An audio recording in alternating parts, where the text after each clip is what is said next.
지난 주말 온라인 커뮤니티를 아주 뜨겁게 달군 사건이 하나 있습니다. 바로 경기도 양주시의 한 소고기집에서 있었던 손님 가족의 갑질 논란인데요.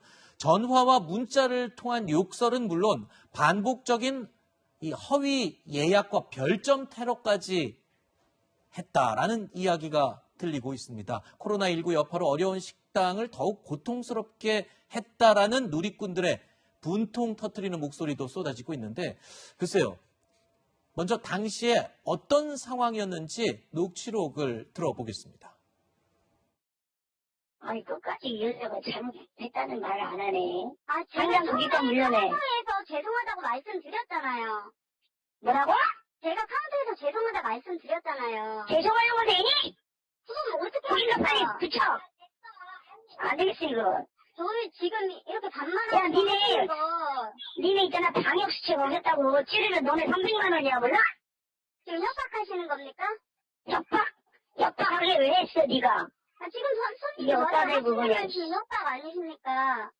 저희 방역수칙 협박 아니십니까? 고요 협박하면 어때 너까지 거기 뭐라고? 저희 자꾸 이렇게 나가지 말씀하시면 않네. 그냥 야 방역수칙 어긴 거는 거기 갔고 손님들이 신고하면 끝나는 거야. 뭘 알고나 잠사해. 저희 방역 그러면 이게 어디다 대고 뭐 신고하고 죽은 거잖아. 우리 신고해봐 한번. 이렇게. 야 바꿔 남자 바꿔. 자, 손님이 이렇게까지 화를 내면서 직원에게 또는 이 식당 주인에게 폭언을 퍼붓는 이유, 바로 식사 자리 때문이었습니다. 처음에는 이 녹취록, 식당 주인이 지금 공개를 해서 저희도 입수하게 된 이 녹취록인데요. 처음에는 이 녹취록 속 손님 가족이 테이블에 앉아서 먼저 식사를 하고 있었습니다. 그런데 이후에 들어온 다른 손님들을 식당 직원이 칸막이가 있는 바로 옆 테이블에 착석하도록 안내를 했는데 바로 이게 발단이 된 거였습니다. 손님 가족은 식당이 방역 수칙을 위반했다, 신고를 하겠다, 고깃값을 돌려달라라고 항의를 했는데요. 실제로 손님 가족은 식당을 방역 수칙 위반으로 신고를 했습니다. 그리고 허위 예약 사례로 식당을 난감하게 만들기도 한 것으로 지금 알려지고 있죠. 네, 지금 저는 들어보면서 이게 일반적인 손님은 좀 아닌 느낌이라는 생각이 들었어요. 네. 불편하거나 불쾌감을 느낄 수 있습니다. 식사를 하면서. 네. 신고할 수도 있어요. 자, 칸막이가 있고 한 70cm 떨어져 있는데 이게 방역수칙을 지킨 건가? 위반인가? 궁금할 수도 있어요. 신고하면 됩니다. 네. 신고하고 조용히 나가고 자, 문제가 발생했으니 자, 이 돈은 난 환불을 받고 싶다. 이 얘기를 할 수도 있어요.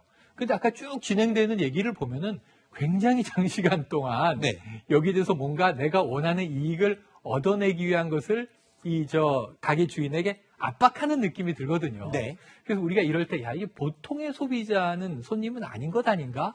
그렇다면 이분은 얼마나 이렇게 혹시 이 가게를 다니시면서 이런 걸 가지고 또 이 유사한 일들을 하셨을까 하는 궁금증이 확 생기는 거거든요. 네. 그 궁금합니다. 한번 지켜보고 싶네요. 그런데요, 이 녹취록 대화 속에는 이 손님 가족들, 다른 가족의 목소리도 있습니다. 그런데 이 이야기를 들어보면요, 왜 이렇게까지 화를 낼 수밖에 없었는지 이 해당 가족 가운데 한 사람의 입장도 조곤조곤 설명한 부분이 있습니다. 왜 화가 날 수밖에 없었는지 그 가족들의 입장도 한번 들어보시죠. 아니, 제가 계산할 때 불만사항을 좀 얘기했어요. 네네. 그 불만사항이 뭐였냐면, 이제, 네. 처음에 저희가 왔을 땐 사람들이 많이 없어가지고 빈자리가 좀 많았어서, 네. 자리 선택권이 있었는데, 좀 이제, 원래 기존에 먹고 계신 사람들이랑 이제 가까이 붙어 앉으려고 그러니까, 제재를 하시더라고요, 알바생이. 저희가 이제 먹고 있는데, 지금, 한 카운터 쪽에서 가까이 앉아있는 그 늙은 사람들 있잖아요. 네. 할아버지 할머니들. 네. 아니 그분들이 왔는데 좀 우리한테 안내하듯이 좀 띄엄띄엄 안내해주지. 아 바로 옆에다가 안내를 해주시는 거예요. 그러니까 저희는 먹고 있는데 불편한 내색을 못 하겠고. 그래서 아니 자리도 많은데 중간에도 있고 우리는 안내를 제대로 하면서 이 사람들하고 왜 옆에 앉게 하지? 아무리 칸막이가 있다 해도 좀 다른 걸 느낀 거죠 저는.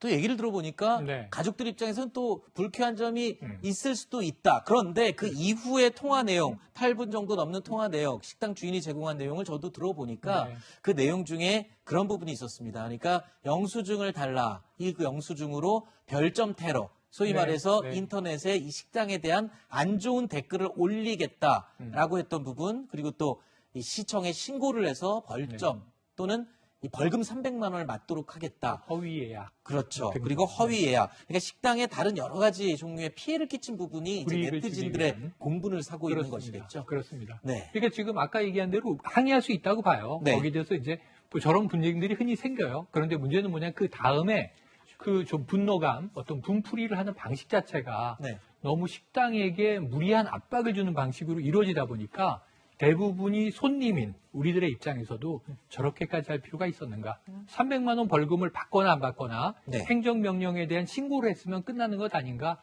하는 생각을 해봅니다. 네.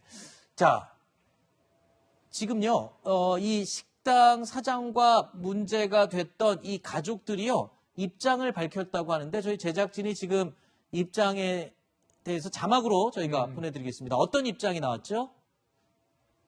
자, 지금 이 식당 주인에게 갑질을 한 것으로 논란이 일고 있는 그 내용에 대해서 불편함을 건의했을 뿐인데 식당에서 공감하지 않아서 벌어진 일이다. 그러면서 단골. 제가 PD가 얘기하는 게 지금 잘못 들었습니다. 지금 막 나오고 단골 손님. 있어요. 단골 손님이 앉았기 때문에 네, 뭐가 더러워 피하듯 계산하고 나왔다. 뭐 이렇게 좀 안 좋게 이야기를 했군요. 자, 28일에요. 글을 올렸다가 삭제한 것으로 지금 확인이 되고 있고요. 자, 글쎄요. 식당에서 자리를 가지고 코로나 때문에 이게 또 발생할 수 있는 그런 소동인 것 같습니다. 서로 애매합니다.